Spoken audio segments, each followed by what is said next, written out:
Thank you for downloading this episode of the Physicians Gallery podcast. In this series, we explore the history of medicine from A to Z, taking you on a journey from autopsies to zoonosis. Our wide range of topics includes diseases and treatments, plants and chemicals, and myths and curiosities.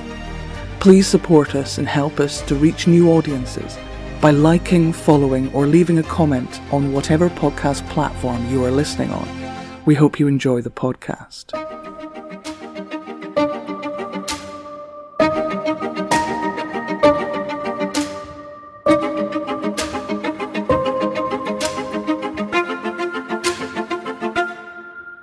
Welcome to the Physicians Gallery podcast as we work our way through the history of medicine from A to Z. My name is Daisy Cunynghame and I am the Physicians Gallery Heritage Manager. My name is Laura Burgess and I am a volunteer with the Physicians Gallery. And my name's Olivia Howarth and I'm also a volunteer with the Physicians Gallery. And today we've made it to W. So what is your W, Laura? My W is witchcraft. So talking about witchcraft or witches, more generally, when you refer to witches, you refer to a practitioner of magic, usually seen by a lot of cultures and societies quite malevolent and quite dark and evil, essentially. Throughout history, witches kind of overlap with usually women and usually women who are healers. The kind of reference to witches goes back to ancient Mesopotamia during 1755-1750 BC. And the Code of Hammurabi, a Babylonian legal text, it refers to witches. And it's that if someone is accused of witchcraft and being kind of harmful magic, because there's these kind of ideas throughout history of some witches being good, some witches being bad before kind of more recent history where all witches are bad. You have to undergo a trial by ordeal. And the ordeal is by jumping into a holy river. If they drowned, it means they were guilty, and the accuser inherited the guilty person's estate. If the accused person survived, the accuser's estate would then be handed over to them instead. It's interesting that in the ancient texts, they're saying that if they drown, they're guilty, because I'm pretty sure in sort of the, hesitate to say tradition, but in the practice of dunking witches or like dunking chairs and things, if they drowned, they were innocent. And if they survived, they were guilty, because then they would subsequently be burned or hanged or... Hence why I wanted to bring it up, because I thought it was quite interesting to see kind of how this initial thing was subverted into something that we now recognise a bit more. But today, in particular, I'm going to be looking at witch's brew, or witch's potions. So when we think about witches, or kind of the iconic image of witches, today you think old haggard lady, hooked nose, warts, huddled around a cauldron. Usually there's a few of them. But I found some interesting studies that look at the play's Macbeth. So in the fourth act of Macbeth, the bard introduced us to the wayward sisters. These sisters established are essentially the stereotype image of a witch. They're in a cave, they're around this kind of bubbling cauldron, and they're putting in ingredients.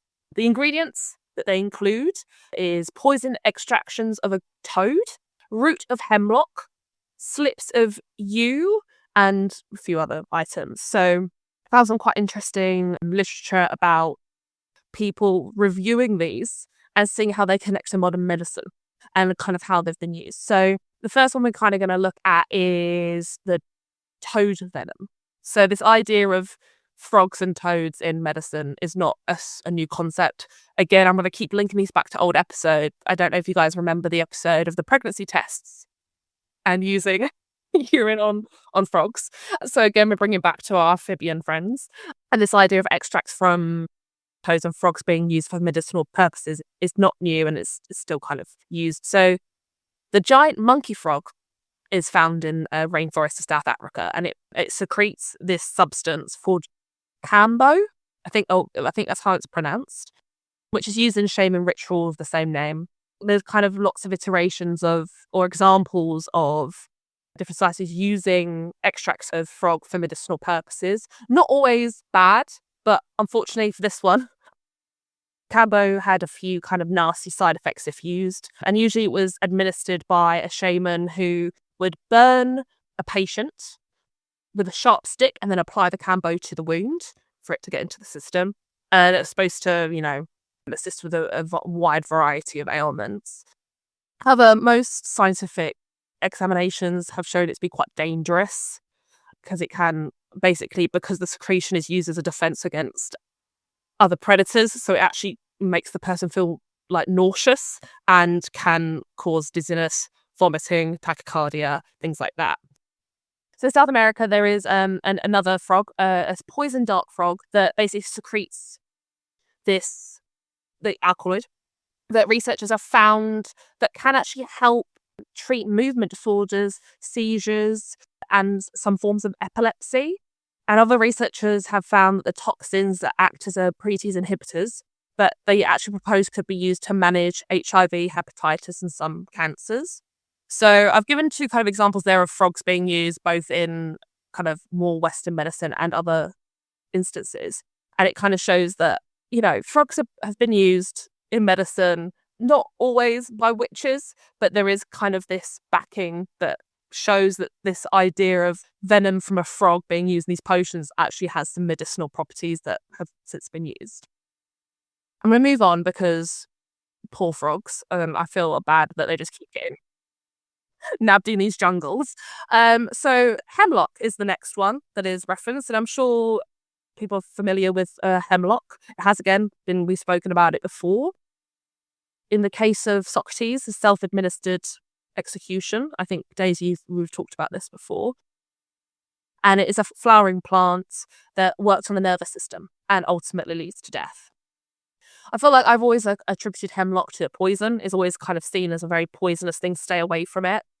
And in high doses, it is fatal.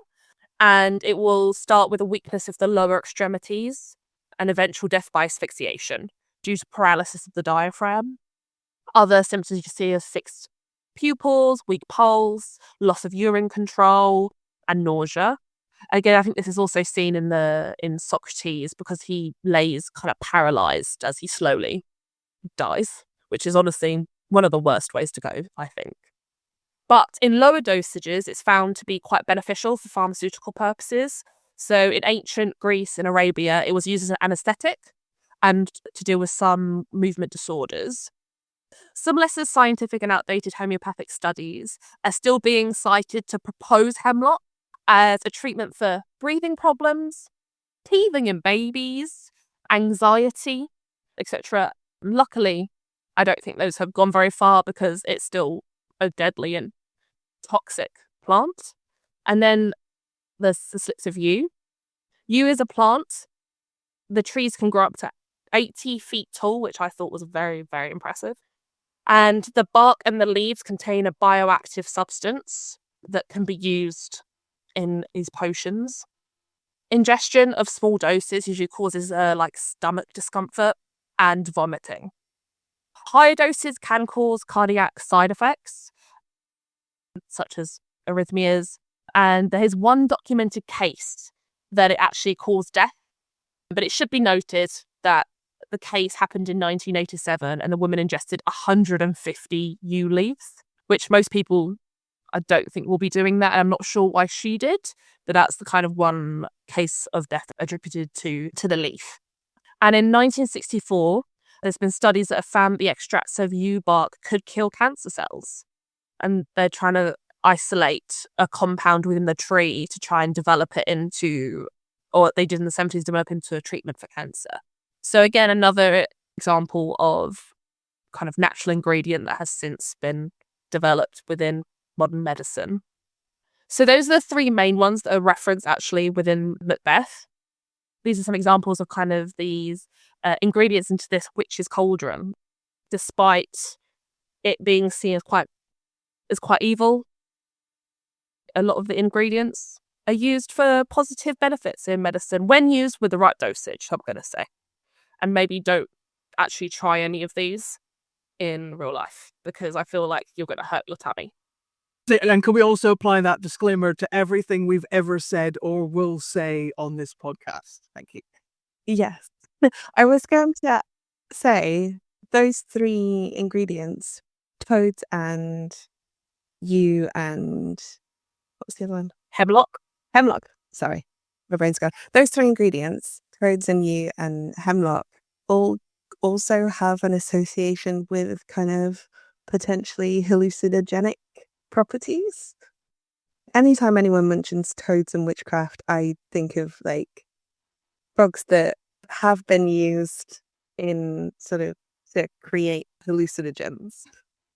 Yes, absolutely. And so, it's a very good point that, yes, you're more likely to see witches and spirits and miracles and whatever if you are high on toad. But it's all so interconnected as well, because the other thing that I was thinking as Laura was talking was that so much of medicine is focused at that time around evacuating. So vomits, laxatives, things like that. And a lot of those things are poisons. It's all, as you say, Laura, it's all about the dose. So these things get you high and they kill you and they make you have diarrhea.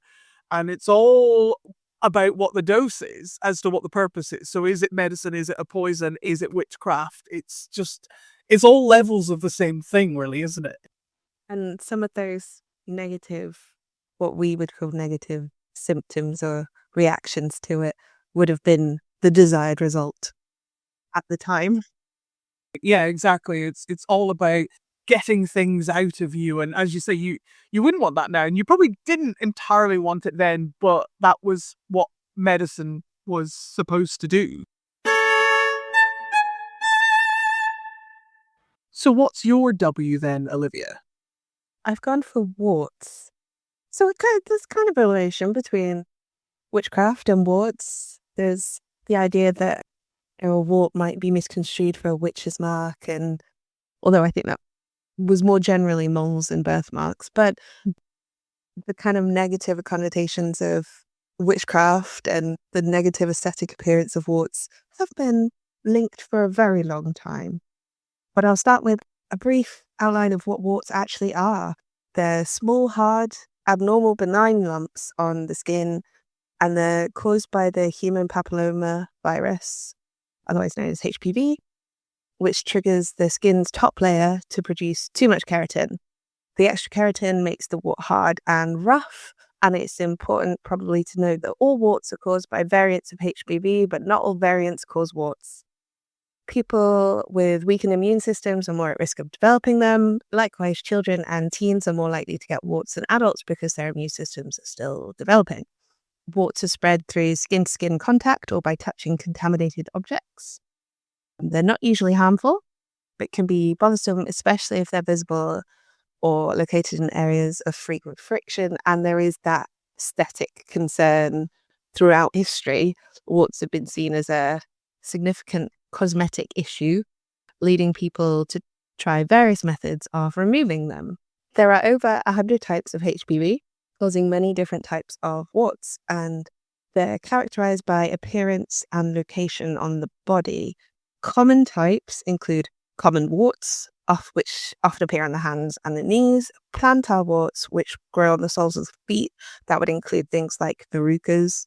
Flat warts, which are smooth bumps often found on the face, back of the hands or the legs. Genital warts, things called periungual warts, which grow around fingernails or toenails, and filiform warts, which are long, thread-like warts that often grow on the neck or face. Surviving medical texts show that warts have been well documented since ancient times. The Roman physician, friend of the pod, Celsus, in his book De Medicina, described 3 distinct types of warts, something which he called timian, a papillomatous and highly vascular lesion developed in the genitalia, so called due to its appearance being compared to the leaves of a thyme plant. Genital warts were also referred to as ficus. During this period, their appearance having been likened to the inside of a fig. Celsus also identified myrmechia, I think I'm saying that right, which are now known as plantar warts, and acrocordon, described as commonly occurring in clusters and principally in children, we recognize that as not a wart, but a skin tag. Theories about the causation of warts abounded in the past. In ancient Rome, warts were believed to be the result of promiscuous sexual behavior, which featured in satirical poems such as those in Martial's epigrams. Other ideas regarding the cause of warts have included that you've washed your hands in water in which eggs have been boiled, that you've killed a toad, too much masturbation, or any masturbation, I suppose, the foam of the seashore, and general contact with animals, particularly cows and chickens. So it sounds bizarre, but those ideas were so pervasive. They were also included in what we now regard as quite established medical journals. So there was a section published in The Lancet in 1849 that says, Dr. Deer maintained many years ago in Huffland's journal that females addicted to solitary habits, We all know what that means, yep. often present with warts on the index and middle finger. Dr. Kretschmar, to corroborate this remark, related that a girl accustomed to search for the near laying of eggs by introducing the index finger into the cloaca of hens had warts on that finger. So there's this idea that masturbation or contact with hens caused the warts somehow. And it did take quite a long time for the medical community to understand the contagious nature of warts. So in 1823, Sir Astley Cooper, writing on warts, described the accidental injury of a surgeon with a knife that had been used to remove large warts, and the injured party then developed warts on the site of the wound. He wrote, I must observe that they frequently secrete a matter which is able to produce a similar disease in others. But it wasn't until almost 100 years later, in 1907, that the physician Giuseppe Ciuffo first demonstrated that warts were caused by a viral infection, with experiments where he extracted the fluid from warts, passed it through fine filters, which would filter out the bacteria and parasites, and then he infected himself with the filtered fluid, which, surprise, surprise, caused warts. The infectious agent, therefore, had to be smaller than both bacteria and parasites. In 1976, virologist Harold Zerhausen was the first to discover that warts were caused by the human papillomavirus. His continuous research established the evidence necessary to develop the HPV vaccine, which first became available in 2006. But all of that aside, the most interesting part about my research was the remedies. In 1951, the dermatologist W.W. Lempier wrote, of all the disorders of the skin, it would be hard to find any that are regarded with greater contempt by the lay public and yet capable of resisting a greater variety of treatment than warts. But it didn't stop people trying. There's a lot of folk cures for warts. As with other diseases, it often involved a combination of recommended treatments, but the idea of transference to another person, plant, or inanimate object, sometimes directly or sometimes via an intermediary object, was a very popular one. I'm just going to pull out a couple of these examples because they're so bizarre. Rub the warts against a man who is the father of an illegitimate child. When done without his knowledge, it was meant to speedily remove them. In Scotland, it was recommended that those with warts go to a crossroad, lift a stone, and rub the warts with the dust from underneath the stone. I think there was also a rhyme, but I couldn't find the words for that rhyme. There was also the idea that if you take a string and make an equal number of knots to warts, lay the string under a stone, and whoever treads on the stone would then attach themselves to the warts. There's the sort of topical application of animals, plants, minerals, or their fluids. Also, the active removal. So there was an insect that Swedish peasants used, a certain type of bush cricket, to bite off the warts. It was called Decticus verruciforus by Linnaeus, but it's also known as der Varsenbeißer, or the wart biter. Nicholas Culpeper, in his Complete Herbal, published in 1653, mentions several plant remedies, including buckthorn, which bruised and applied to the warts will make them consume and waste away in a short time. house sleep, which take away warts and corns on the hands or feet, and celandine, which rubbed often upon warts will take them away. The greater celandine appears to have been a very popular plant remedy for warts because it's also known as wart flower, warts and kraut, and wartweed, although it is a registered poison in the UK, so maybe stay away from that one. Patients could also turn to a wart charming stone, which were usually rubbed over warts, and someone demanded a fee for that pleasure. But one of my favourites, though, is in the 17th century, Sir Kenelm Digby, who was an English courtier and diplomat. He reported what he called an infallible cure for warts, which consisted of washing the hands in moonbeams in an otherwise empty, well-polished silver basin, which I'm like, well, it's not going to cause any harm. That's one of my favourites. Yeah, in comparison to some of the others, which were quite gnarly, that is definitely not too bad.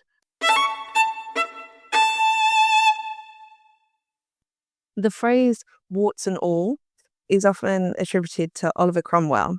The story goes that when an artist tried to smooth out Cromwell's face in his portrait, he instructed them that he wanted to be painted with pimples, warts, and everything. So this has cropped up several times in the course of researching warts, but I cannot pinpoint who it was that he is meant to have said this to. So there's two artists that have done famous paintings. So it's either that he said this to Peter Lely or to Samuel Cooper. It's more likely Samuel Cooper, I think, because his depiction is a bit more rugged. So my W is widows and widowhood.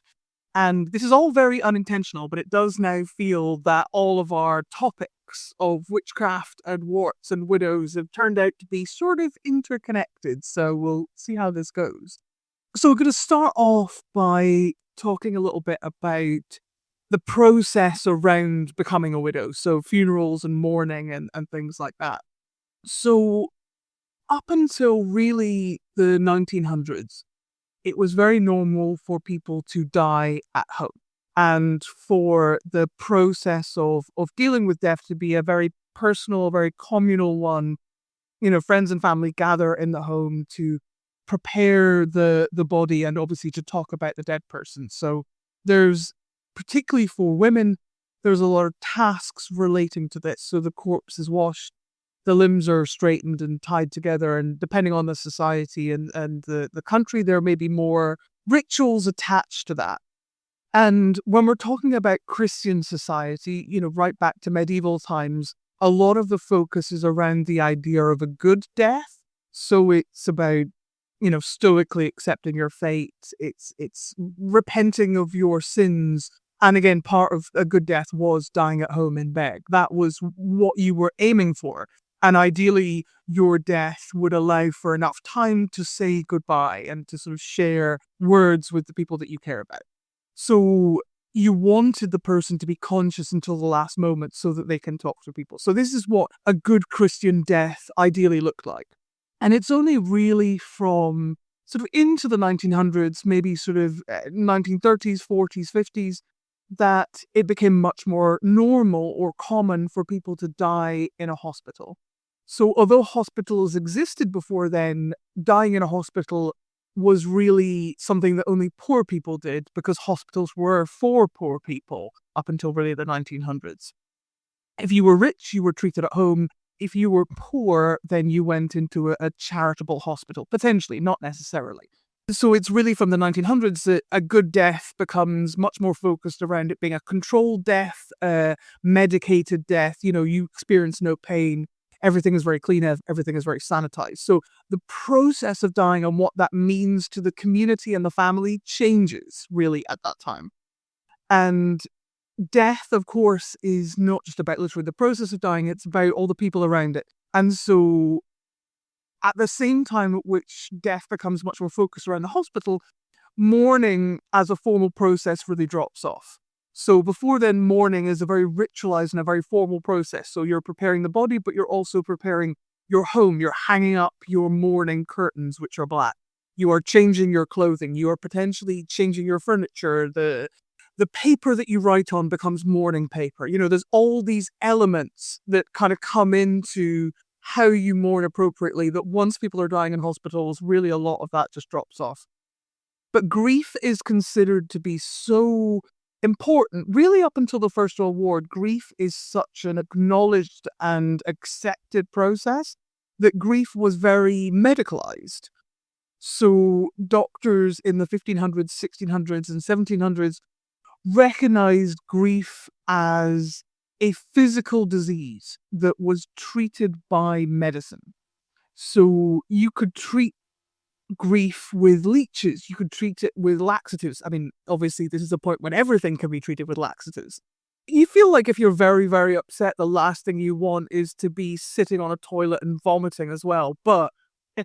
And this, as I say, continues well into the 1700s. So I find a quote from one physician, Jeremiah Wainwright, in 1707, saying that diarrheas from immoderate grief are incurable. So if you get diarrhea from being upset, you will never, ever be free of it for the rest of your life. You're just going to be sitting on a toilet for the rest of your life. Oh my goodness. So yeah, grief is not just an emotion. Grief is a disease, according to this sort of understanding. And as we can probably all picture, these mourning rituals are really at their peak with the Victorians. So we've probably seen images of Queen Victoria in particular, but many other people as well, these sort of fainting, crying, people wasting away. I feel like, Olivia, at some point in your reading or watching of period dramas, that there will have been a woman who went to bed and wasted away from grief or something. Absolutely, yes. And lots of wailing women as well. Yes, crying, fainting, wasting away. And so this starts to change by the end of the 1800s. There's a rise of secularism, less religion. Big cities are more anonymous as well, so that doesn't help. These are really community events. So without that close-knit community, there isn't so much of a place for that performative sort of grief. And a huge change is the First World War. So ostentatious mourning is viewed differently when so many people have lost someone at the same time. And it's seen as almost insensitive to kind of so demonstrably be mourning somebody when there is so much death. Is it sort of viewed as a bit indulgent?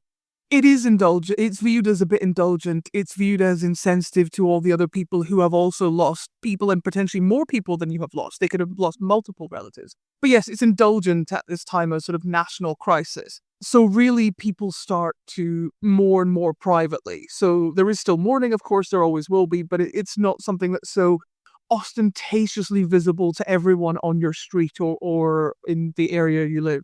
People were expected to hide their grief more.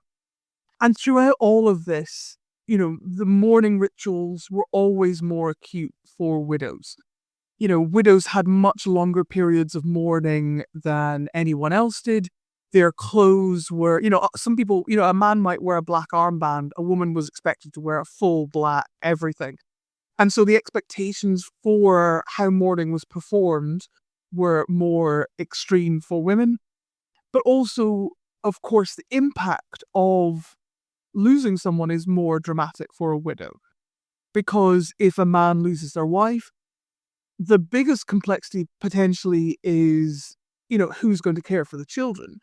But if they are a more well-off man, then of course they can hire somebody. But for a woman to lose her husband, and particularly a middle-class woman, her life was changed forever. You could not have the same role in society. You could not go to the same places. You could not do the same things if you were a widow. Now, there were some benefits. So in the 1600s and 1700s in Britain, a widow could inherit land. She could sign contracts. She could join professional bodies like trade guilds. A married woman or an unmarried woman could not, but a widow had some particular allowances made to her. Women could sometimes take over the trade of their deceased husbands. So there's a period in the 1600s and 1700s where the only women that you would meet who were licensed, say, apothecaries, would be widows because they had this sort of almost special status. But with industrialization and into the Victorian period, that drops off. With industrialization, women are no longer allowed to have these roles. So the special role that women were allowed was restricted. But one of the things that I find interesting is widows still keep cropping up as these sort of distinctive people who had more freedom in some ways than either unmarried or married women. And so you get, for example, all of the leaders of the suffrage organizations were widows. So they had this element of independence or free thinking. Again, we are talking about middle-class women who had a bit of money that married women just did not have. Because of their slight independence, were they viewed as potentially more of a threat to society and maybe had slightly more interesting medical diseases? Well, in terms of a threat, they were definitely viewed as a threat, and there were actions that were taken to curtail them. So there was a thing called the Dower Act of 1833, which allowed husbands, should they so wish, to put caveats in their wills dictating what women could do after they were dead. So husbands were controlling their wives after death. They could talk about how the women could spend their money. So, like, could they dictate if they could marry again? Yes, absolutely. Could they marry again? Could they sell the family home, or did they have to stay in the house that they had inherited? And of course, that they could say, oh, the woman could only get she wouldn't get the lump sum of money. She would get a certain amount every month. So again, it would control her ability to travel or to spend significant amounts of money on anything. So they were really aware that the freedom that a well-off woman could have as a result of her husband dying, especially if they didn't have children, because he could pass the money to the child. But if there weren't children, the money would come to her. They were trying to curtail that freedom. So the idea of thinking, oh, will my wife do X, Y, and Z after I'm dead, feels like, why would you even care? You're dead. But obviously they did care because it was their name, their reputation as they saw it, So yes, there was a remarkable lengths that were went to make sure that women acted in a way that was seen as seemly, even if they were these sort of relatively independent women with independent wealth. There was, as I say, there was this 1600s, 1700s, there's definitely an element of independence that these women experienced. Again, talking wealthy women. But there was an understanding that these women needed to survive, and in order to survive, they needed to have to work. But really, it's when you get into the 19th century and the Victorian period where they realize that, especially in an industrial society, it's different when you're talking about a very rural place. But when people are concentrated in cities, there are opportunities, there are things to do, and there's a risk attached to not having neighbors who are nosy, who are standing over them going, no, you can't do that. Loss of that community control or kind of social control that came with small villages and towns meant you needed to create a different kind of control, and that comes through the legal system. Thank you for listening to this Physicians Gallery podcast. If you enjoyed this episode, please subscribe, click like, or leave a positive review or comment. We truly appreciate your support because it helps us reach more people. If you'd like to know more about the Physicians Gallery, our exhibitions and upcoming events, please check out our website and social media pages. Links are in the description for this episode. Thank you.